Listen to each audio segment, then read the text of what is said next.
మీకు దండం పెడతాం, మా చంద్రబాబుని నమ్ముండ్రి, మీకు దండం పెడతాం, మా చంద్రబాబుకే ఓటయ్యుండ్రి, మీకు దండం పెడతాం, టీడీపీ అభ్యర్థులనే గెలుపుయండ్రి అని ఇంటింటికి తిరిగి వాళ్ళ పార్టీ లీడర్లు ప్రచారం చేస్తుంటే పబ్లిక్ రియాక్షన్ ఎట్లున్నదో చూస్తే అమ్మ బాబోయ్ మరి ఇంత దారుణమా అని అంటారు. ఓట్లు వచ్చినాయి కాబట్టి నారాయణ సార్ అని వస్తున్నారు తప్ప కరోనా టైం కానీ ఏదన్నా ఓట్ల టైంలోనే నాకు నారాయణ సార్ అనే పదవి వినపడుతుంటాం. నారాయణ నారాయణ నారాయణ పరువును మొత్తం ఒకటి ఒకటి ఒకటి రెండు రెండు రెండు అన్న రేంజ్లో తీసి పడేస్తున్నారు పబ్లిక్.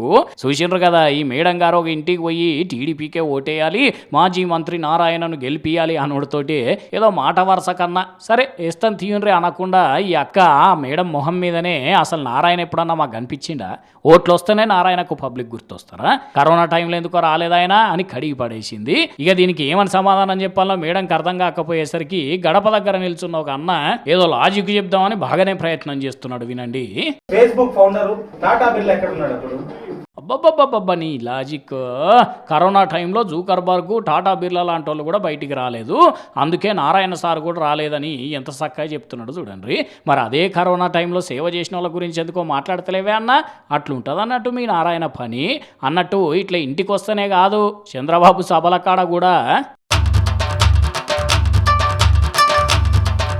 టీడీపీ జెండాలని కాళ్ళతో ఎగిరేసుకుంటా తన్ని తన్ని కుప్పేసి మరీ ఒక్కుతున్నారు. దీన్ని బట్టి అర్థం కావాలి టీడీపీ పాతార పబ్లిక్లో ఎట్లున్నది అనేది.